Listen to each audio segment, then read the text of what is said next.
wabarakatuh. Waalaikumsalam warahmatullahi wabarakatuh. Selamat pagi anak-anak. Pagi.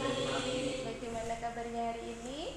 Baik. Alhamdulillah. Sebelum kita memulai pelajaran hari ini, mari kita berdoa. Dipimpin oleh Bu Titin ya. Berdoa mulai.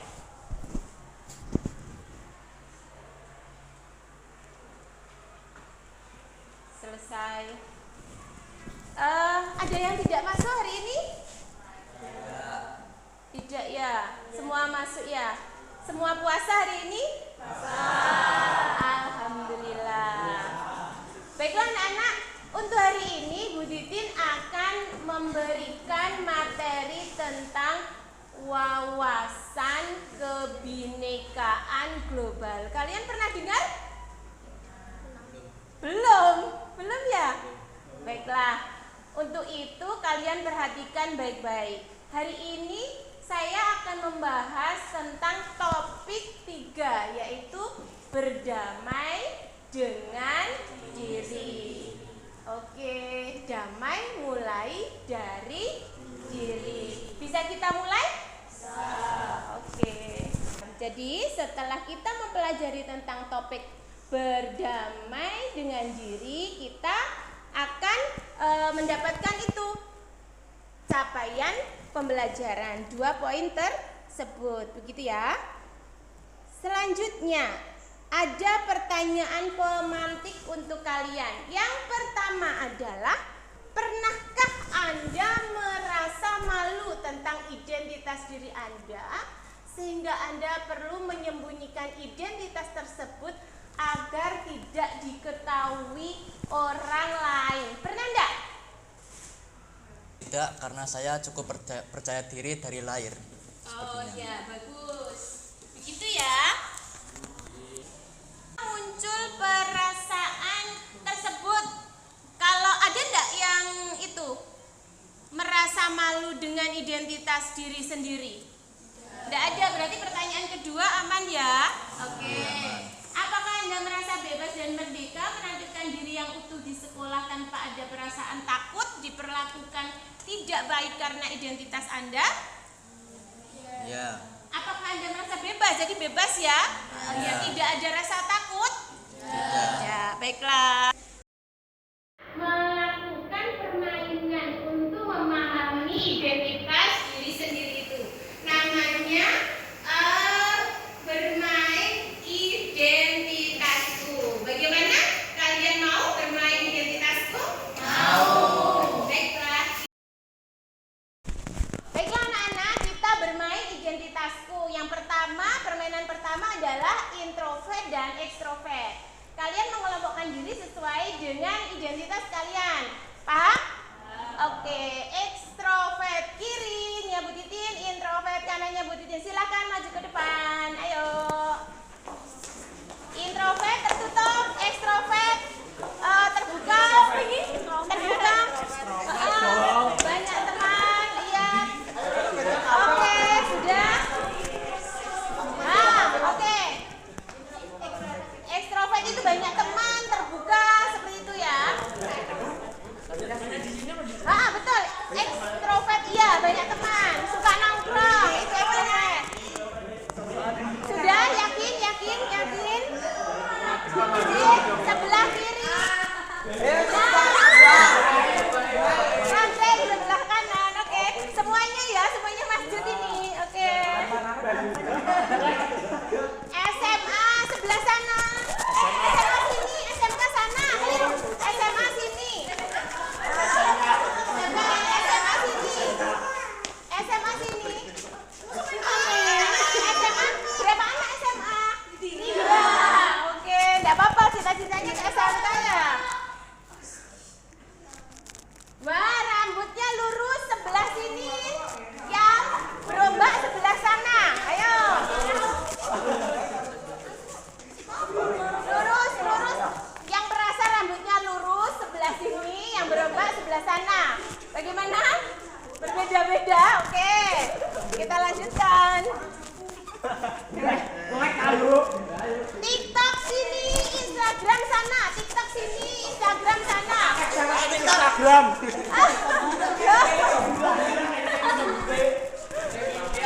Bagaimana? Berubah lagi ya? Aduh, ini yang terakhir. Waktunya puasa, kita lihat. Sebelah sini, mi level sebelah sana. Enak. Oh. Ceweknya cuma satu yang suka mi level. Oke, tadi menarik ya. Selanjutnya, kalian coba menjawab pertanyaan sebagai refleksinya. Yang pertama, apakah Anda selalu berada pada satu sisi identitas yang sama pada semua putaran permainan atau berubah-ubah? Berubah-ubah. Selanjutnya, apakah Anda tadi bertemu dengan seseorang yang satu identitas pada putaran pertama, kemudian berbeda identitas pada putaran berikutnya? Ya, mengapa itu terjadi? Karena manusia akan berbeda-beda. bagaimana, Aji? Karena setiap manusia diciptakan berbeda-beda. Karena setiap manusia diciptakan berbeda-beda. Baik dari cita-cita maupun sifat maupun lingkungan lainnya. Ya, jadi setiap manusia, setiap individu itu diciptakan berbeda-beda menurut Aji tadi, mulai cita-citanya, lingkungannya, sifatnya itu berbeda-beda. Jadi tidak mungkin sama. Seperti itu ya. Selanjutnya, dari semua identitas tadi, mana yang menurut Anda paling penting dan berharga? Coba urutkan 1 sampai 5 itu tadi. Coba ya Giska.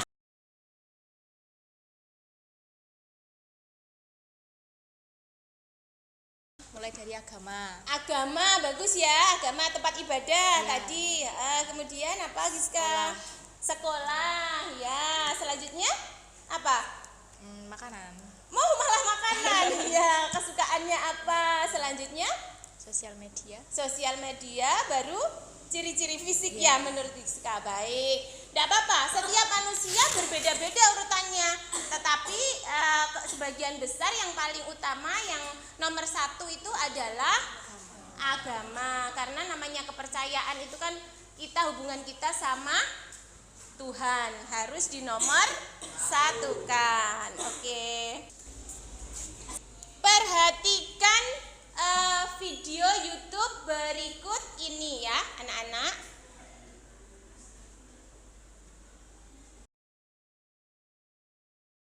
Ini kamu, bukan dia. Kamu yang beda dengan dia atau mereka. Kamu yang punya nama, tanggal lahir, dan orang tua yang beda dengan orang lain. Sebuah identitas.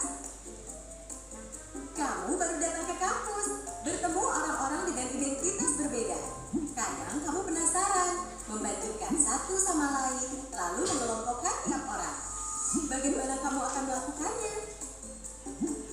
Kamu lihat geng kecil yang suka barengan kemana-mana. Rupanya mereka teman sejak SMA. Kamu pun jadi mengelompokkan teman-teman baru ini berdasarkan asal sekolah.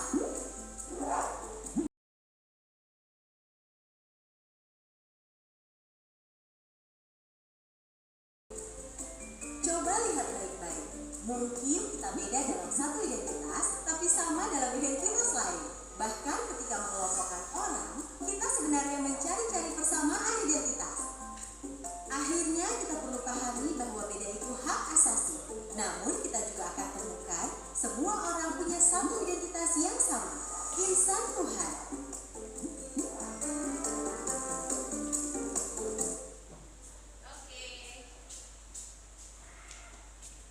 Bagaimana?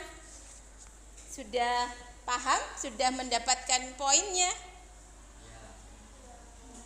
Kok lemes? Coba dibaca konsep 1 Melva. Konsep 1, setiap orang punya banyak identitas. Mungkin kita punya kesamaan identitas suku dengan seseorang, tetapi berbeda identitas agama dengan orang tersebut. Ada identitas yang begitu saja kita terima sejak lahir dan tidak bisa diubah. Ada juga identitas yang kita bisa bangun, ciptakan, dan ubah. Ada identitas yang kita anggap sangat penting. Jika orang merendahkan identitas tersebut, kita akan merasa sangat tersinggung. Nah itu ya, jadi itu yang setiap orang punya banyak identitas. Kita punya kesamaan identitas suku dengan seseorang tetapi berbeda identitas agama. Itu sangat mungkin terjadi, sama sukunya beda agamanya. Ada kan?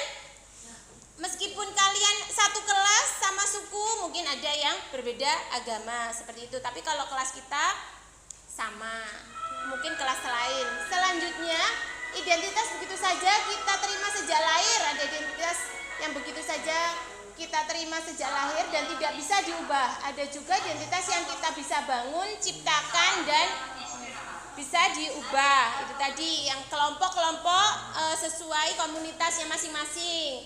Seperti itu. Misalnya pendidikan, tingkat pendidikan kita mulai dari SD, SMP, SMA, nanti siapa tahu kalian jadi S3 misalnya profesor seperti itu. Itu namanya Identitas yang kita anggap sangat penting. Jika orang merendahkan identitas tersebut, kita akan merasa sangat tersinggung. Apa tadi identitas apa yang sangat penting? Agama. Ya namanya agama itu kan prinsip hubungannya dengan Sang Pencipta. Jadi tidak ada yang boleh saling merendahkan, harus saling menghargai. Gitu ya Nana. dibaca Ella. Konsep 2, gunakan standar diri sendiri. Setiap orang unik, tidak bisa dibandingkan dengan yang lain. Standar umum tidak bisa dijadikan patokan untuk mengukur diri sendiri. Misalnya, standar cantik menurut iklan di televisi tidak bisa jadi patokan untuk kita. Nah, setiap orang itu unik. Kita tidak bisa berpatok pada orang lain. Jadi, kalau kita itu mengukur diri kita sendiri ya cantik menurut kita, bukan terus kalian melihat iklan di televisi kemudian harus sesuai dengan mereka yang cantik di televisi. Jadi, kita harus lebih menghargai diri kita sendiri karena kita itu berbeda, satu individu dengan individu yang lain. Gunakan standar diri sendiri. Standar itu berbeda-beda di setiap tempat dan waktu. Perhatikan anak-anak, di sini ada tayangan tentang standar diri sendiri. Yuni, seorang siswi di sebuah SMA, berasal dari keluarga sederhana. Tapi karena ingin dihormati dan diterima, Yuni mengaku sebagai anak orang kaya. Gaya busana dan bicaranya diatur sedemikian rupa. Tapi diam-diam teman-temannya tak percaya. Mereka mencari tahu kondisi Yuni yang sebenarnya. Hingga akhirnya Yuni ketahuan identitas aslinya. Karena malu, akhirnya Yuni tak pernah lagi muncul di sekolahnya. Kisah Yuni ini kisah nyata. Kita bisa temui di lingkungan remaja.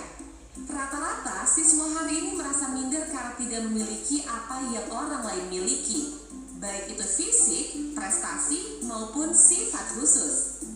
Menurut hasil FGD kami dengan para guru di 4 sekolah yang ada di Jawa Barat, bahwa dari 1 dari 4 siswa merasa minder karena fisik, dan 1 dari 5 siswa merasa minder karena gak punya prestasi seperti orang lain.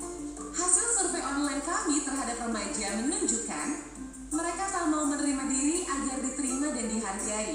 Bukannya sibuk menemukan dan mengenali potensi diri, mereka malah sibuk mengejar standar umum. Kalau yang sifatnya nilai moral itu universal.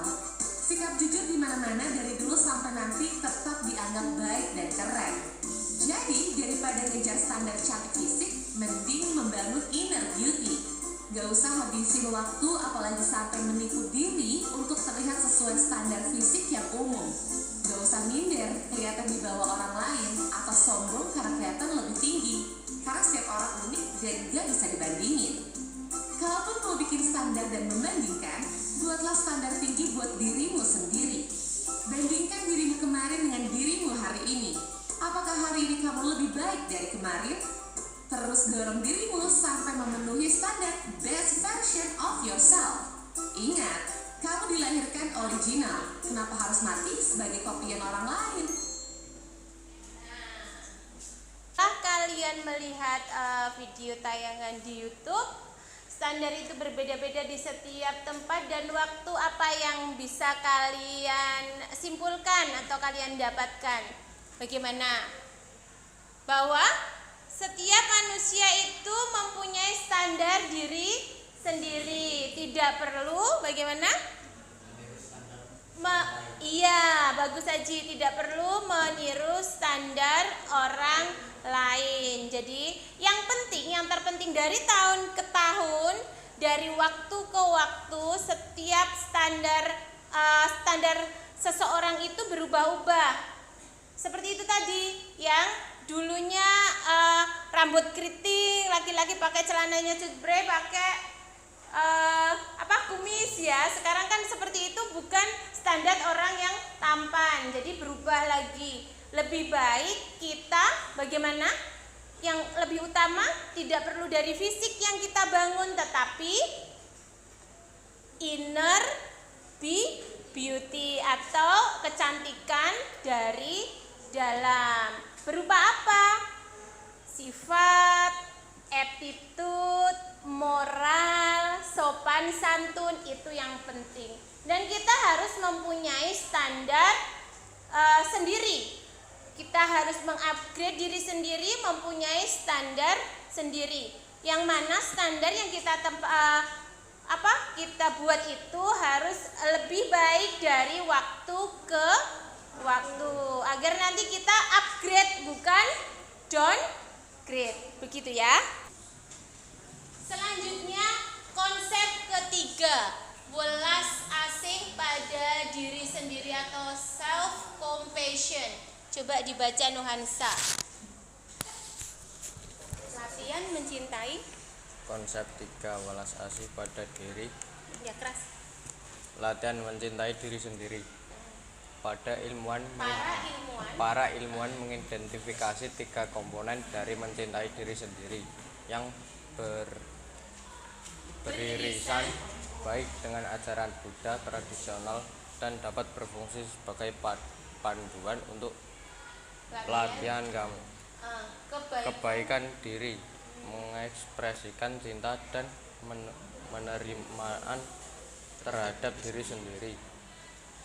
2. Kesadaran penuh, ambil nafas yang dalam dan sadari apa yang terjadi di dalam diri tanpa menghakimi. 3. Keterhubungan, memperluas kesadaran kita kepada semua makhluk dan mengakui bahwa setiap orang mengalami pengalaman yang sulit. Itu dibaca Narsis yaitu mengagumi diri secara berlebihan. Self pity yaitu mengasihi diri sendiri secara berlebihan dan merasa jadi orang yang baik, orang paling malang sedunia. Ya, jadi welas asih pada diri sendiri atau self compassion pada konsep 3 ini ada 2 hal yang kurang baik. Biasanya orang yang over percaya diri itu dinamakan narsis, orang yang minder itu namanya self pity. Jadi kita tidak boleh terlalu pede juga tidak baik, terlalu minder dengan diri juga tidak baik. Bagaimana latihan mencintai diri sendiri itu? Jadi harus kebaikan diri, ada 3 komponen: kebaikan diri, kesadaran penuh, dan keterhubungan. Yang pertama, mengekspresikan cinta dan penerimaan terhadap diri sendiri. Kita harus mengetahui, kita harus menyadari apa sih kebaikan diri kita itu. Jangan hanya memandang kita itu buruk saja, jangan hanya memandang kita itu tidak baik saja. Kita flashback, refleksi, bagaimana sisi baik diri kita. Bagaimana sisi baik diri kita. Jadi kalau kita memandang diri kita baik, itu akan menimbulkan namanya apa? Welas asih. Kemudian kesadaran penuh, ambil nafas yang dalam. Coba sadari apa yang terjadi di dalam tanpa menghakimi. Jika mungkin kalian pernah melakukan suatu kesalahan, jangan pernah menghakimi diri kalian sendiri. Kalian menyadari dan jangan mengulangi lagi. Itu namanya kesadaran penuh. Kemudian keterhubungan, memperluas kesadaran kita kepada semua makhluk dan mengakui bahwa setiap orang mengalami pengalaman yang sulit. Itu tentang welas asih. Coba kalian pernah nggak berkaca atau merefleksikan pada diri kalian sendiri? Apa kebaikan kalian, apa kekurangan kalian, kemudian kalian berterima kasih pada diri kalian sendiri, pernah nggak? Belum pernah seperti itu. Coba kalian biasanya kalau curhat seperti itu ke siapa? Allah. Bagus, iya Aska, sangat bagus, pada Allah. Nanti selain kepada Allah, jelas itu yang bagus di sholat malam ya Aska ya. Wah, anak soleh sekali Aska ya, pinter sekali Aska, anak soleh, suka tahajud ya. Oke, bagus. Memang harus seperti itu. Kalian kan piye ya, punyanya cuma Allah ya. Curhatnya ya sama Allah, karena semua itu jalan keluarnya juga dari Allah. Bagus. Selain itu kalian kadang kan curhat sama teman, ya enggak? Teman baik kalian. Coba kalian pernah nggak mengucapkan terima kasih ke diri kalian sendiri atau ke teman kalian yang sudah mau berbagi, diajak berbagi gitu, pernah enggak? Pernah.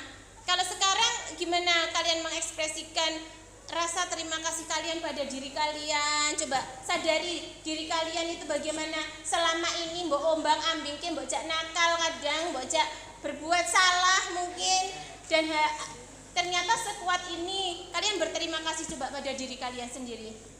Merefleksikan terima kasih, kemudian peluk diri kalian sendiri. Coba dipeluk dirinya sendiri. Ya Allah, terima kasih sudah sekuat ini. Semoga selalu kuat. Gak apa-apa dipeluk. Terus ke temannya, teman dekatnya yang mungkin jadi teman curhat, boleh dipeluk, bilang terima kasih. Giska menangis ya. Boleh. Terima kasih ke temannya, siapa Giska, ke siapa, ke Dinda. Boleh si Ella, boleh terima kasih. Sekarang aplikasi, di situ ada galeri diri. Jadi ini nanti kalian menuliskan tentang biodata atau kurikulum vitae, tahu biodata kalian, bagaimana kalian, sifat-sifat kalian, keseharian kalian, mungkin umur, boleh ciri-ciri fisik kalian, boleh. Itu nanti di lembaran kertas saja. Kemudian yang berkenan untuk membacakan kurikulum vitae atau biodata boleh share atau membagikan biodatanya, dibaca di depan kelas. Saya berikan 5 menit untuk menulis biodata kalian.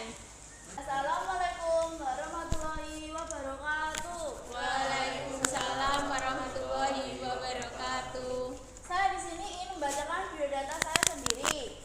Nama saya Retno Divania Putri atau biasa dipanggil dengan Diva maupun Retno. Saya sekarang berumur 15 tahun, mau menginjak 16 tahun di tahun ini. Saya sekolah di SMP 4 Negeri Pacitan. Sekarang saya sudah kelas 9, tepatnya kelas 9D. Namun tahun ini tinggal beberapa bulan lagi saya akan meneruskan ke jenjang SMA. Saya termasuk orang yang gampang akrab ketika saya nyaman kepada orang lain. Namun terkadang saya juga tidak nyaman atau tidak akrab kepada orang lain karena saya tidak merasa nyaman. Oke, ya, apa lagi? Halo, saya Adi. Lebih lengkapnya Muhammad Adi Satya Surya Nugraha. Panjang bukan?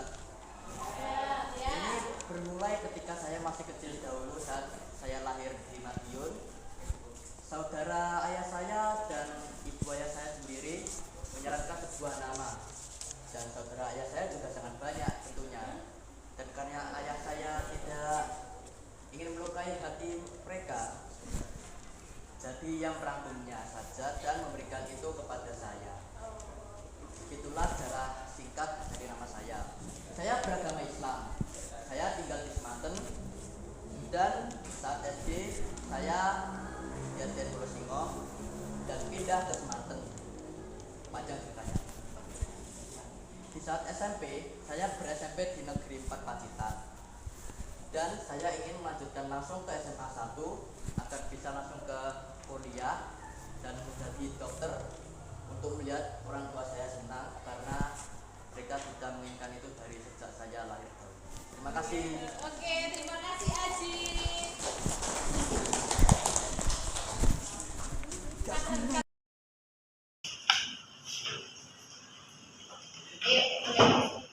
Assalamualaikum warahmatullahi wabarakatuh. Waalaikumsalam warahmatullahi wabarakatuh. Nama saya Naswa Al-Zahrawilahyu, biasa dipanggil dengan Naswa. Umur saya tahun ini adalah 15 tahun. Saya lahir di Batam dan pindah ke Pacitan saat berumur sekitar 3 tahun. Saya adalah seorang siswi dari SMP Negeri 4 Pacitan. Saya berada di kelas 9D dan tahun ini adalah tahun terakhir sebelum saya melanjutkan sekolah ke SMA. Saya adalah seorang yang berjiwa introvert. Tetapi ketika saya sudah nyaman dengan seseorang, maka saya akan akrab dengan orang tersebut. Sekian dari saya. Terima kasih Naswa.